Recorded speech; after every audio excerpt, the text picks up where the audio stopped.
Alright, so now we're getting into double underpass defense. The main idea, the main concept that we're going to be consistently referencing when it comes to the double underpass is not letting our hips get lifted off the ground. It's like that is the whole thing that you're trying to do. Just like we talked about when our opponent is trying to grab underneath our feet with the C grips and push our hips up, if my hips get stacked above my shoulders, my body is accessible, my entire body, spine and all, as a lever to roll me over. So as soon as I'm here, I'm recumbent and my hips start to go up higher and higher like this, I have nothing to respond with. And the only options we might potentially have is running backwards with a back roll to go to turtle, which is getting very close to like the end of the line territory.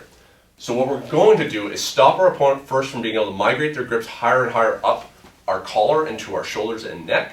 And we're going to start trying to make our hips heavy, like we talked about before, where I'm lifting my hips slightly off the mat, creating a slight arch in my spine so that you're going to have to support my weight. And my goal is to get my legs off of your shoulders.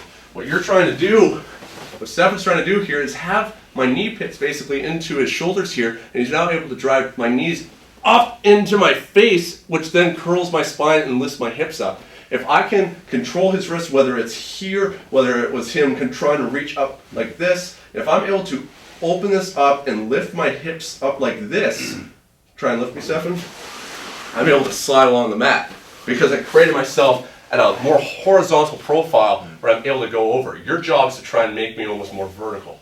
So the job here, don't get your hips lifted very much. So as soon as Stefan starts to reach under, I'm intercepting the hands, whether it's on top like this or gripping like this. The idea is stopping Stefan from being able to reach up here because this is going to anchor him so that now he can force my knees even more aggressively to my face. Here, my knees are on top of his shoulders. My job from here, whether I can open his hands apart or not, if he's just gripping his hands together, I can still do this. I'm looking to flare my legs open here. My hips are slightly lifted, so I'm slightly generating a bridge off of Stefan's shoulders here. Not staying here because see how light I am, Stefan? Mm-hmm. And now, this sucked. So even though my job is to not let my hips get lifted, I do have to try and use a little bit of force here. And by doing this, I create less surface area for myself, so now I slide easier. Where if I have a larger surface area here, I get stuck into the mat and he's going to be able to manipulate me. So there's a lot of small little things going on here, guys. Yeah, it's amazing how lifting your hips while straightening your body prevent me from lifting your hips and rolling your body up. Exactly. Like a tube of toothpaste. Yeah, it would be like taking a very long beam, and if you tried to stand it up at a certain point, you're going to lose the height to be able to stand that up anymore. You're kind of just holding this beam horizontally above your head, and just like, this is awkward as hell. We're going to need like bring a machine in to do that. But a very small stick, we can just easily tilt it up. So my job here is to make myself as long as possible and to get my head away from you. So I'm controlling here. I'm opening up my legs to start accessing down his elbows as levers. So if he tries to lift me now, you have to use your arm strength. Yeah. So even with just out my arms, I can usually make this quite difficult by just going here and lift my hips. You can see how this starts to get uncomfortable for him. It almost starts to externally rotate his shoulders like this because I'm putting force down here. And Stefan's choosing to withdraw a bit. As soon as they start to withdraw, we replace frames, we're putting feet to the hips. Ultimately, if we can get feet to the shoulders here, if Stefan tries to control me, I'm able to start pushing away, whether we're working ourselves back to spider guard or any of the further range guards.